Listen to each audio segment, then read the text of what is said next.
What really happens when a super empath finally says no to a narcissist? It's a moment that many of us, caught in the confusing web of these relationships, dream of but rarely witness. Let me tell you, it's not what most people expect, and it can completely flip the dynamic upside down, sending shockwaves through the narcissist's meticulously constructed world. In today's video, we're diving deep into the profound psychological and emotional shifts that unfold when the person who's always been giving, forgiving, and empathizing to an extraordinary degree finally draws an unwavering line in the sand. This isn't just about setting a boundary. It is about reclaiming an entire self that was nearly lost in the service of another's ego. So if you've ever felt chronically drained, persistently confused, or subtly manipulated in a relationship, if you strongly suspect you're entangled with a narcissist, or maybe even know it, but feel utterly powerless to change the situation, keep watching. This understanding, this shift in perspective, just might be the powerful catalyst you've been needing to break free and begin your true healing journey. Have you ever been made to feel profoundly guilty just for having legitimate needs and healthy boundaries? If that question resonates with the deepest part of your experience, then this video is definitely for you. Let us start with a truth that many psychologists and mental health professionals unequivocally agree on. Narcissists are drawn to empaths like moths to a flickering flame. It's a powerful, almost magnetic attraction. Why? Because empaths, by their very nature, provide an abundant and seemingly endless source of what we call narcissistic supply, that vital emotional fuel narcissists crave above all else. They find this supply through an empath's constant validation, their boundless compassion, their unwavering caretaking, and their deep-seated desire to understand and fix others. To a narcissist, an empath is the perfect target, a wellspring of the adoration, attention, and emotional responsiveness they need to prop up their fragile, false self. But there's a profound catch to this dynamic, a critical turning point that the narcissist rarely sees coming. A super empath isn't just someone who feels deeply, though that is certainly a core component of their being. They are individuals endowed with an extraordinary capacity to sense emotional undercurrents, to feel others' pain almost as if it's their own, and to intuitively grasp unspoken truths. They often possess a remarkable ability to see the inherent goodness and potential in people, even tragically, when that person consistently shows their very worst side. This profound sensitivity allows them to connect with others on a level that most cannot, making them incredibly nurturing and supportive partners, friends, and family members. However, what makes a super empath fundamentally different, and ultimately so dangerous to a narcissist's existence, is this crucial distinction. They may endure, they may tolerate, they may give second, third, and even fourth chances, driven by their deep compassion and hope for genuine connection. But there comes a definitive moment, a tipping point, when they reach their absolute breaking point. And when they reach that point, they don't just quietly walk away in defeat. They awaken. It's an internal transformation, a fierce reclamation of self. This awakening is not a sudden burst of anger, but a profound, unshakable clarity. They awaken to the truth of the situation, to the true nature of the narcissist, and most importantly, to their own inherent worth and the non-negotiable need to protect their peace. And when that happens, the narcissist's worst, most terrifying fear begins to play out. The reliable source of supply, the person they thought they controlled, has become something they cannot manipulate. Have you ever felt that deep, insistent inner knowing that something just doesn't feel right, even when you can't logically explain it or articulate the words? That quiet whisper from your intuition, that persistent unease, is often the first sign of a super empath's awakening. When a super empath reaches that point of profound awakening, and as a direct consequence rejects a narcissist, they don't just end a relationship. They enact a series of strategic, self-preserving actions that most people, especially those still caught in the trauma bond, simply can't fathom or execute effectively. Their actions, born not from malice, but from an absolute necessity for self-preservation, are precisely what shatters the narcissist's control. Firstly, They stop explaining themselves. For years, perhaps, the super empath might have tirelessly tried to rationalize, justify, or explain their feelings, their boundaries, or the narcissist's hurtful behavior. They hoped that if they could just find the right words, the perfect explanation, the narcissist would finally understand and change. But at the point of awakening, the super empath realizes the futility of this effort. They understand that narcissists are incapable of genuine empathy or self-reflection. So, they cease the endless explanations, the futile debates, and the desperate attempts to be understood. This cessation of engagement cuts off a major supply line for the narcissist, who thrives on argument and justification. Secondly, they stop trying to heal the unhealable. Empaths, by nature, are fixers and healers. They see the wounded child beneath the narcissistic facade and desperately want to help, to soothe, to mend. They might dedicate years to trying to fix the narcissist, believing that their love and compassion can transform the other person. But the awakened super empath understands that true healing for a narcissist can only come from within, if at all, and that it is not their responsibility or within their power to provide it. They realize that continuing to try is simply enabling the narcissist's dysfunction and further depleting their own life force. They release the burden of this impossible task. Finally, and most powerfully, they detach, not out of hatred but out of absolute self-preservation. This isn't an emotional outburst or a vengeful act. It's a calm, conscious, and deliberate withdrawal of all emotional energy and engagement. The super empath understands that maintaining any connection, even one fueled by anger or frustration, still provides the narcissist with supply. So they disengage completely, moving into a state of emotional neutrality. This calm, grounded detachment terrifies the narcissist to their very core. Why does this terrify them so profoundly?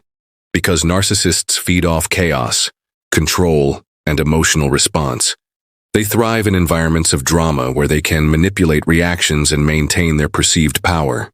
They need your emotional energy, whether it's your adoration or your outrage, to feel alive and validated. But a super empath, who has fully stepped into their power, who is truly awakened, they give none of that. There's no drama to fuel. There's no desperate goodbye begging for a reaction. There's just peace and an unshakable presence that signifies their complete emotional unavailability. This profound silence, this utter lack of expected emotional turmoil, is louder than any scream. Have you ever noticed how silence, in its deepest and most absolute form, can be far louder and more unsettling than any scream or confrontation? That is the sound of a narcissist losing their supply, their control, and their perceived power. When a super empath, having reached their unwavering breaking point, finally rejects a narcissist, the reaction from the narcissist is not only predictable, but also profoundly telling. Psychologists and experts in narcissistic personality disorder consistently note several distinct patterns in their response, each one a desperate attempt to regain control and supply. Understanding these reactions is crucial, as it helps you recognize that their behavior is not a reflection of your worth, but a direct consequence of their pathology. First, you will likely encounter shock and denial. The narcissist truly cannot believe what is happening. Their internal monologue goes something like this: You've always stayed, you've always forgiven, you've always come back. Their entire perception of you is as an owned object, an extension of themselves, a guaranteed source of validation. The idea that you, their primary source of supply, could willingly, deliberately, and permanently detach from them is incomprehensible. This initial shock is a direct assault on their grandiose delusion of omnipotence. They cannot fathom a world where you operate outside of their control, where your will supersedes theirs. This disbelief often manifests as a stunned silence, a blank stare, or even a condescending dismissal of your intentions, as if your words are merely an unfortunate temporary delusion on your part. Following the initial shock, or sometimes concurrently, you may become the target of their vicious smear campaigns. When they realize they cannot control you directly, They immediately try to control the narrative about you.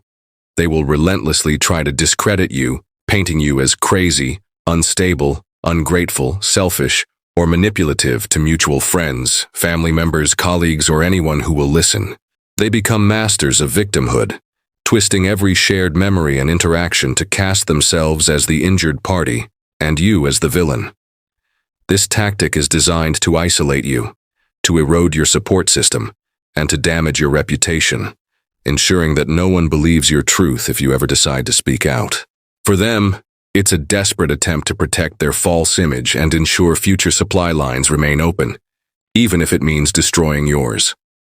Next, anticipate the hoovering. Like a vacuum cleaner, they will try to pull you back into their toxic orbit. This can manifest in various forms, often initially charming and seemingly remorseful. You might receive saccharine-sweet texts reminiscing about good times, heartfelt-sounding apologies that lack genuine remorse, or grand promises of change that are utterly empty. They might even feign sudden epiphanies about their behavior, claiming to have seen the light just to lure you back into their trap.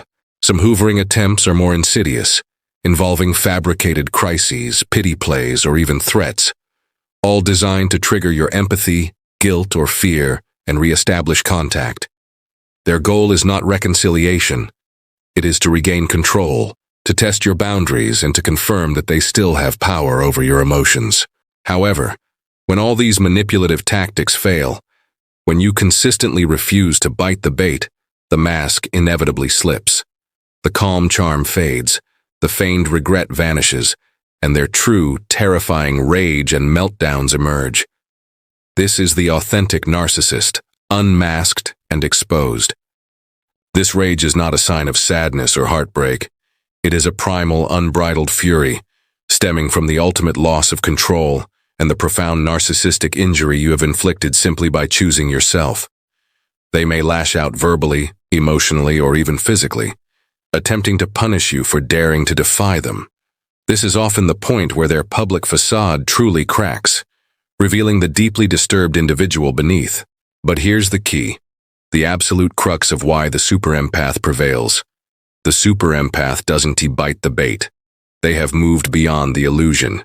They see the game for what it is, a desperate, pathetic display from a wounded, immature ego.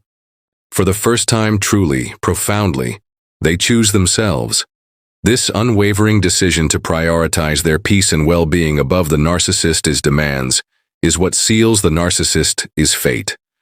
What would your life look like if you finally stopped trying to fix someone who fundamentally doesn't want to change, who is incapable of introspection, and who benefits from your pain? Imagine the energy, the time, the emotional freedom you would reclaim. The narcissist feels utterly powerless in the face of a super empath's rejection because, as psychologists often explain, narcissists operate purely on ego, not essence. They do not possess a stable, authentic internal sense of self. Their entire identity is an external construct, a reflection built from the admiration, fear, and reactions of others. Without this external mirroring, they cease to exist in their own warped perception. Your exit is not just a loss of a person, it's a loss of vital functions that sustain their false self. When a super empath leaves, the narcissist loses several critical components that kept their fragile world intact. First, they lose their mirror.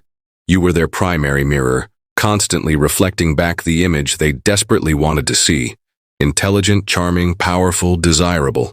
You validated their grandiosity even when they were devaluing you.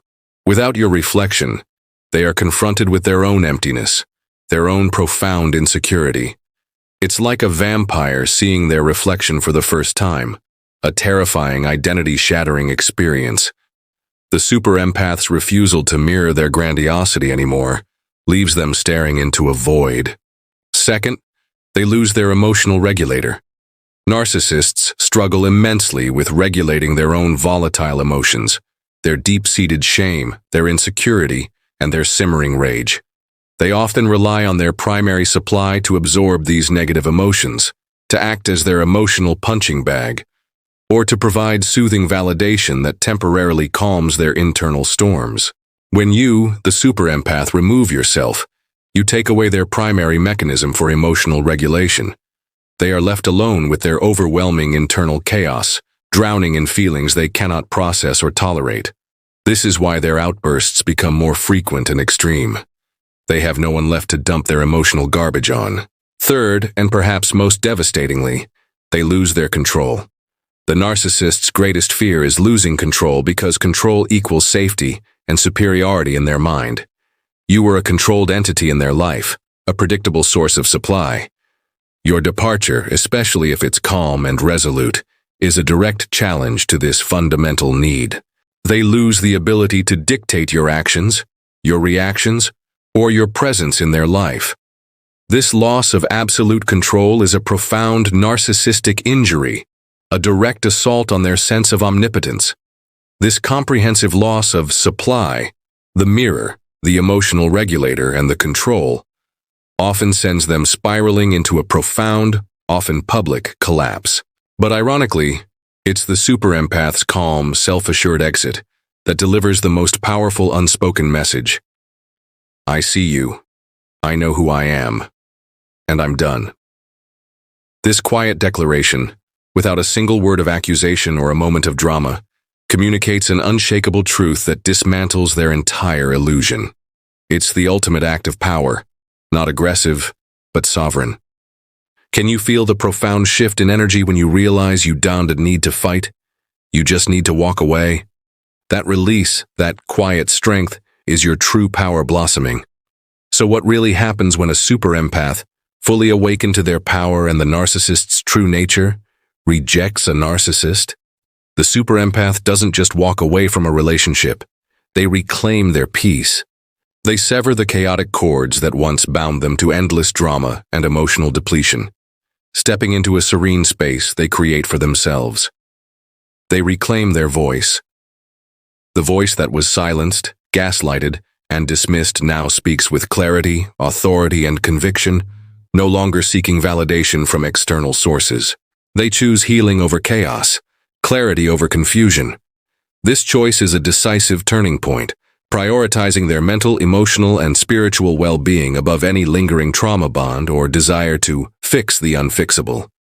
If you've seen yourself anywhere in this video, if any part of this message resonated with your experience, please remember this profound truth. You're not crazy. You are not too sensitive. You are not asking for too much. You're just someone who finally sees the truth, someone who has reached the powerful threshold of awakening. Your inner wisdom is guiding you to a path of authenticity and liberation. Have you experienced this kind of awakening? That moment of profound clarity when the fog lifted? Let me know in the comments below. Your shared experiences are incredibly powerful and help others on their journey.